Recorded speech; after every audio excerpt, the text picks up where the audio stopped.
नमस्कार, टीवी 9 राजस्थान में आप सभी का स्वागत है और ये 8 PM शो। और देखिए, आज के 8 PM शो में हम चर्चा करेंगे गोविंद डोटासरा के उस बयान की जिसके बाद राजेंद्र राठौड़ पर उन्होंने निशाना साधा। लेकिन इस बयान के बाद बीजेपी प्रदेश अध्यक्ष मदन राठौड़ ने पलटवार किया है गोविंद डोटासरा पे। बयान क्या था? दरअसल बयान ये था कि शुभेंदु अधिकारी जो बंगाल में कहीं ना कहीं बीजेपी के एक चेहरा बने हुए हैं बंगाल में, और उन्होंने ममता बनर्जी को जो भवानीपुर से हराया है, उसके बाद वो लगातार चर्चा में। इससे पहले वो नंदीग्राम में भी हरा चुके हैं, लेकिन भवानीपुर में हराना और फिर उसके बाद जीत के बाद भवानीपुर में ही शुभेंदु अधिकारी का ये कहना कि राजेंद्र राठौड़ को उन्होंने धन्यवाद दिया कि राजेंद्र राठौड़ आए, उन्होंने बहुत मेहनत की और एक बड़ी भूमिका निभाई मेरी जीत में। यहाँ भवानीपुर में उन्होंने बहुत मेहनत की अपने 8 विधायकों के साथ। तो कल के शो में हमने आपको बताया था कि कौन कौन वो लोग थे, क्या बयान है और क्या भूमिका रही राजेंद्र राठौड़ की, किस तरह उन्होंने काम किया, क्या रणनीति अपनाई। अब इस पर गोविंद डोटासरा से देखिए सवाल पूछा गया तो उन्होंने जवाब दिया कि हारे हुए नेता इतना ज़्यादा खुश नहीं होना चाहिए। मैं उनकी खुशी को कम नहीं करना चाहता। लेकिन उन्होंने देखिए राजेंद्र राठौड़ पे निशाना साध दिया। अब इसके बाद मदन राठौड़ ने भी उन पर पलटवार कर दिया। तो पहले दोनों नेताओं के बयान सुनिए और फिर उसके बाद पुष्कर सर के साथ चर्चा करेंगे कि आखिर जो सियासी गलियारों में सवाल उठ रहे हैं क्या वो वाजिब है या नहीं है, और इसके आखिर सियासत में क्या इसके बाद कुछ असर भी देखने को मिलेगा। तो पहले इन दोनों नेताओं के बयान सुनिए। मैं सोचता हूँ गोविंद सिंह जी डोटासरा नए नए कांग्रेसी दिखते हैं। उनको इंदिरा जी का याद नहीं है।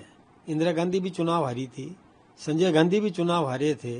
अब ये पता नहीं क्या क्या बोलते जा रहे हैं गोविंद सिंह जी, अपना इतिहास याद नहीं है उनको। ये भूलो मत, कहीं से कोई परिस्थिति आई है। और राठौड़ साहब के बारे में और शायद वो कैलाश जी चौधरी के बारे में कहना चाहते हैं, लेकिन ये रणनीतिकार है। जो व्यक्ति 8 बार विधानसभा चुनाव जीता है उसके बारे में ऐसी बात कहना, मैं सोचता हूँ कि अच्छी बात नहीं है। गोविंद सिंह जी को व्यक्तिगत आक्षेप करने नहीं चाहिए और इतिहास याद रखना चाहिए कि इतिहास ने क्या क्या किस किस को कब कब अर्थ पर कभी क्या चुनौतियों में क्या क्या परिस्थितियाँ बनी, उनको समझने की जरूरत है। और दूसरी बात, वो पता नहीं जनादेश को क्यों नहीं स्वीकार कर रहे हैं, उनको स्वीकार करना चाहिए। जाता है वो पार्टी सोच समझ के ड्यूटी देती है तो उनका योगदान तो रहता ही रहता है, लेकिन जो हारा हुआ आदमी जाता है ना और वो वहां योगदान बताता है और यहाँ हार जाता है तो फिर जनता थोड़ा सवाल खड़ा करती है।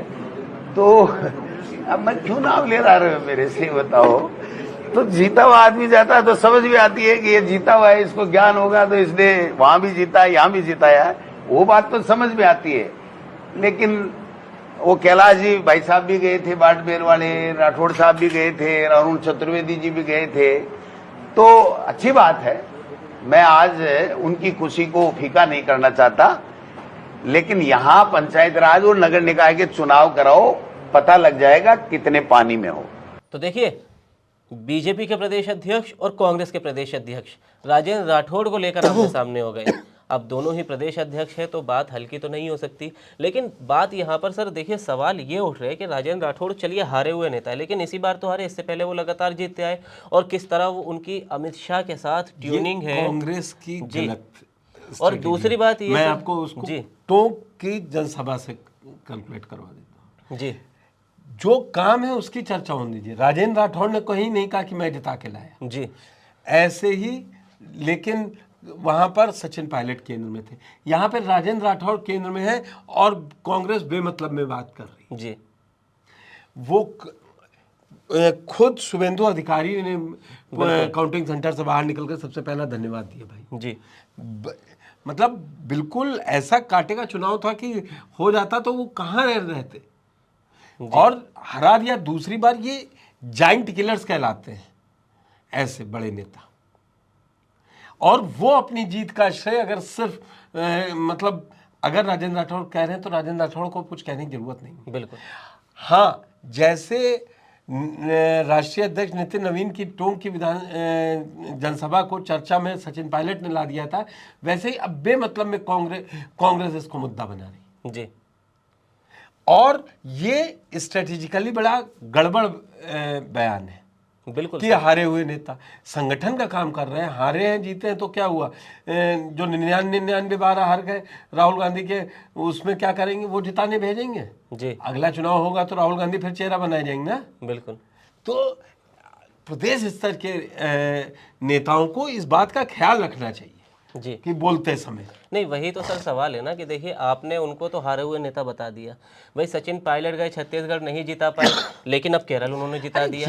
तो किसी एक हार से रणनीति खराब और नहीं हो सकती उनके ना सर। जिताने, और मैं यही कहता हूँ लोकतंत्र में जीत हार पैमाना नहीं होता है। भाई आप भी तो गए थे हरियाणा में, क्या हुआ? सतीश पुनिया भी हारे हुए नेता अरे थे, कहाँ से 80 निकाल के के लिया बाद चुनाव? 14 से आपने जीत का बड़ा स्वाद चखा है कई राज्यों में। जी उससे पहले क्या था? तो इसलिए मैं ये कहता हूं कि आत्मचिंतन आप कीजिए कि आज 80% से ज्यादा जनसंख्या पर बीजेपी और उनके सहयोगी दल हैं। जी आप कहाँ हैं इस पे बताइए ना। कल तक तमिलनाडु में सब एक थे और आज वो दूसरी पार्टी में चले गए, आपने उनको छोड़ दिया। जी सवाल आपसे है, किसी और से नहीं। और मैं कहता हूँ सवाल सियासत में ये होना चाहिए कि आप अपनी पार्टी के लिए क्या कर रहे हैं, कैसे कर रहे हैं, दूसरे क्या कर रहे हैं उस पर चर्चा नहीं करनी चाहिए। इससे चर्चा से आप खुद बड़े नहीं होते, दूसरा बड़ा हो जाता है। जी मैंने इसीलिए एग्जाम्पल आपको टोंक की जनसभा का दिया, उसको कोई ये याद नहीं करता है कि नितिन नवीन आए थे, सचिन पायलट ही उसमें चर्चा का चर्चा केंद्र है। बने। अब राजेंद्र राठौड़ और उनको केंद्र में ला दिया है। जी अब क्या जरूरत थी? कहते भाई वो जीत है, वो जीते। आप सोचिए वो हारे हुए नेता, आप बताइए आप वहां क्या कर पाए? जी वो तो 77 से 204 पहुंच गए, 5। आप कहाँ आए जीरो से?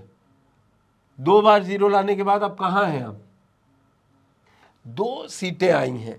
तो ये कुल मिलाकर ये कांग्रेस के लिए बहुत सोचने का समय हो गया। जी इसलिए ये देखना पड़ेगा कि उनको क्या बोलना है, क्या नहीं बोलना है। जी तो सर देखिए ना, मैं बीजेपी की महिला मोर्चा अध्यक्ष हाल ही में बनाई गई है, नया नया जोश है, तो वो बयान दे रही थी कि भाई पर्ची पर्ची सरकार के इनको कांग्रेसियों को मुद्दे उठाने चाहिए। कि इससे पहले उन्होंने कई एग्जाम्पल दिए कांग्रेस के।